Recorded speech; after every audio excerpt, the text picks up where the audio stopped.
근데 이제 이 무굴 제국도 전통적으로 이제 이슬람을 숭배를 했다고 해요.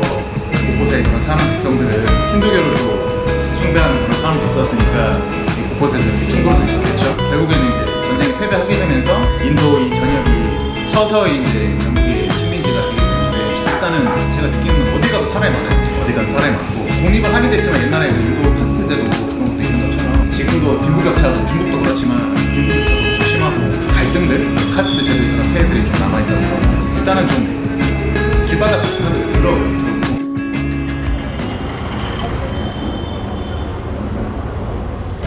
네, 저는 막간의 식사를 마치고 지금 어디 갈지 고민을 하다가, 제가 원래 아이스 아메리카노 진짜 좋아하는데 여기 와서 라면 못 먹어서 이게 파는 데가 없어요. 잘. 열심히 구글링 해보니까 근처에 카페 있어갖고 가까운데 아이스 아메리카노 한잔 하러 갑니다. 거기 가서 또 뭘 해야 될지, 다음에 어딜 가야 될지 생각을 해보려고요.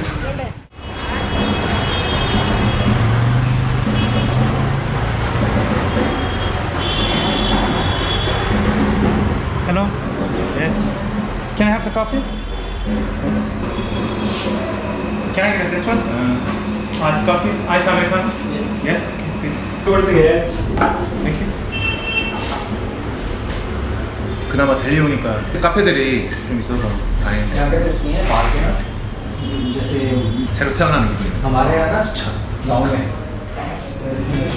막간을 이용해서 인도의 역사에 대해서 간단하게 설명을 드리면, 우리나라 고구려 백두 신라처럼 수많은 나라들이 있었고 생겼다가 사라지고 했는데 다 알 필요는 없고 다 알지 못하고, 우리나라도 이제 조선왕조 500년 그러잖아요. 우리하고 제일 가까운 그런 역사가 조선왕조라고 할 수 있는데, 인도도 똑같이 이제 무굴 제국이라는 나라가 이제 영국 식민지가 되기 전까지 존속했던 나라거든요. 한 330년 정도 우리나라 조선 시대하고 거의 비슷한데, 처음에는 이제 아그라에서 시작을 해서 나중에는 델리로 수도로 옮기게 되는데, 근데 이제 이 무굴 제국도 전통적으로 이제 이슬람을 숭배를 했다고 해요. 근데 그 인도 이 전역에서 곳곳에 그런 사람 백성들은 힌두교를 또 숭배하는 그런 사람도 있었으니까 곳곳에서 충돌도 있었겠죠. 이제 왕조가 한 330년 넘게 있었으니까 이제 수많은 왕들이 있는데, 우리가 딱 한 2명 정도만 알잖아요. 아그라에서 설명드렸던 5대 황제 샤자한, 그리고 그 다음에 핵심적인 인물이 그 다음 황제, 그러니까 샤자한의 아들인데 아우랑제브라고 그 사람이 있는데, 샤자한은 그때 말씀드린 대로 타지마할 짓다가 타지마할을 22년 동안 지었거든요. 온갖 유명한 석궁들 다 불러가지고 돈 들이고 기대하게 이제 크게 지출하면서 지었는데, 그러다 보니까 이제 백성들이 원망이 자자하겠죠. 정부도 그렇고. 얼마나 보기 그랬으면 이제 아들한테 쿠데타를 당해서 폐위를 당하게 되는데, 그렇게 해서 그때 모여들었던 아그라 포트에 있는 포로에탑에 유배가 되면서 이제 복사를 하다가 죽게 되고, 그 다음에 이제 아우랑제브라는 이제 샤자한의 아들이 실권을 잡게 되는데, 그 사람은 이제 우리가 알고 있는 인도의 인도 지도 있죠. 인도 지도로 보면 이제 거의 그거하고 지금 현재 인도 지역하고 거의 동일하게 통일을 시킨 사람이에요. 이제 중고 전쟁을 통해서 남쪽으로 영토를 확장해서 그 사람들이 이제 최대 인도의 영토를 확장했던 사람이고, 우리가 알고 있는 거의 인도 지금 모처처럼. 근데 문제는 이제 이 사람도 뭐 영원할 수는 없으니까 결국엔 실권을 잃게 되는데, 항상 어느 나라에서는 이제 종교 분쟁이 항상 큰 문제잖아요. 근데 인도도 똑같이 제국은 항상 이슬람 강요를 많이 하고, 근데 백성들은 또 힌두교를 많이 믿으니까 이게 종교 갈등이 있는데, 결국에는 이 아우랑제브 때 황제가 죽고 나서는 이 무굴 제국이라는 나라가 서서히 몰락을 하게 돼요. 몰락을 하게 되면서 백성들이 이제 어떤 한 조직을 만들게 돼요. 그 마라타 동맹이라고 힌두교를 믿는 백성들이 만든 이제 어떻게 말하면 반정부 조직 같은 건데, 우리나라 동아국민운동 그런 것처럼 반정부 운동 많이 했겠죠. 결국에는 이제 실제 제국이 실권을 좀 잃게 되고, 이 백성들이 힘을 모아서 마라타 동맹이 계속 투쟁을 하게 되는데, 시간이 지나면서 이제 영국이 개입을 하게 돼요. 이 나라가 막 혼란스러우니까 영국이 개입을 하게 되고, 결국에는 이제 거의 제국은 있지만 이 제국이라는 나라가 실질적으로 기능을 못하게 되고, 마라타 동맹들이 영국이 그렇게 쳐들어오니까 결국엔 마라타 동맹하고 영국하고 싸움을 하게 되는데, 우리나라도 중앙농민군들 보면 일본하고 전쟁을 많이 하잖아요. 정군들 우리처럼 전쟁을 한 3번 정도 했다고 해요. 차이나 3차례 했는데, 당연히 이제 영국은 뭐 보기도 좋고 하기도 좋고 이러니까 전투력에서 이게 상대가 안 되죠. 마라타 동맹이 열심히 투쟁을 했지만 전력 차이가 너무 심하니까 결국에는 이제 전쟁에 패배하게 되면서, 결국에는 이제 인도 이 전역이 서서히 이제 영국의 식민지가 되게 되는데, 그렇게 해서 1857년이 되면 영국이 인도를 완전히 먹게 돼요. 우리가 알고 있는 지금 인도의 면적 그게 아니고 영국령 인도 제국이라고 파키스탄,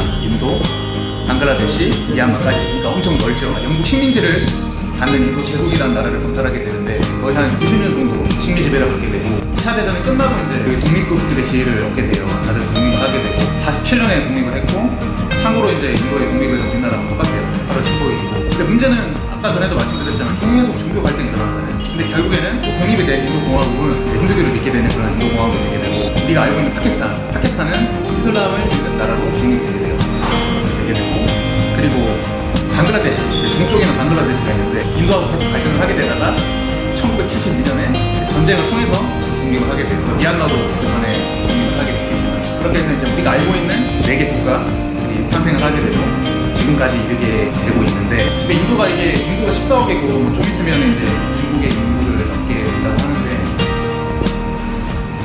일단은 제가 느끼는 건 어디 가도 사람이 많아요. 어디 가도 사람이 많고 독립을 하게 됐지만 옛날에 그 인도 카스트 제도 그런 것도 있는 것처럼 지금도 빈부격차, 중국도 그렇지만 빈부격차도 좀 심하고 갈등들, 카스트 제도 이런 폐해들이 좀 남아있더라고. 일단은 좀 길바닥 그래도 더러워요. 사람들은 제가 봤을 때는 순수하고 많이 그런 것 같아요. 아직까지는 제가 뭐 좋은 인도 사람들 많이 만나서 그런 것도 있지만 그렇고 일단 근데 계속 카페를 찾아다니는 게 더워서 이렇게 뭘 어디를 돌아다녀야겠다는 생각이 안 들어요.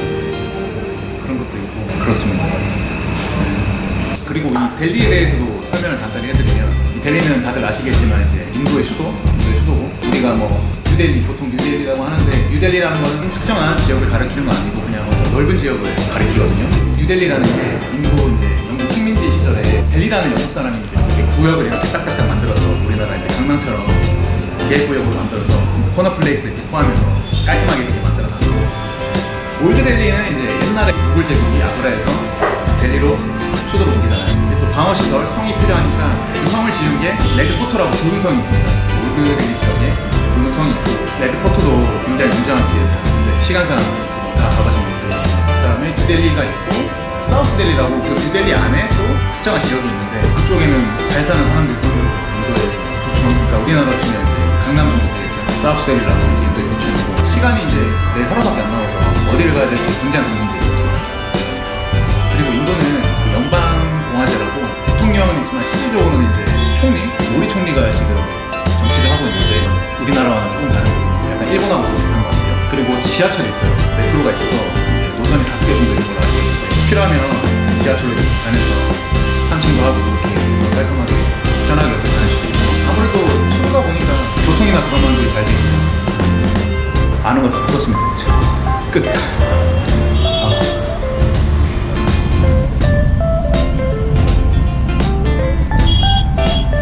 저는 막간에 휴식을 마치고 지금 올라 이번에 차를 불러서 이동을 하고 있는데 지금 제가 새로운 목적지로 정한 곳은 어제 오면서 보여드렸던 인디아 게이트입니다. 인디아 게이트.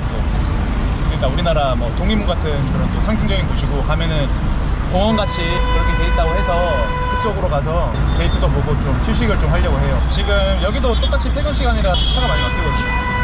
그래도 한 15분 정도 걸린다고 합니다. 처음에 말씀드렸듯이 인도도 좌측 통행이니까 이거 차도 핸들이 운전석이 우측에 있거든요. 그래서 우리나라는 항상 운전자가 여기 타고 동승석이 오른쪽이니까 엄청 어색해요. 마치 일본에서 여행하는 것처럼 이게 다 영국 문화의 영향이라고 합니다. 다 여기가 식민지였잖아요. 다 뭐 미얀마나 인도라든지 뭐 말레이시아, 인도네시아 이런 쪽도 다 우인들 차량이 많거든요. 좌측 통행하고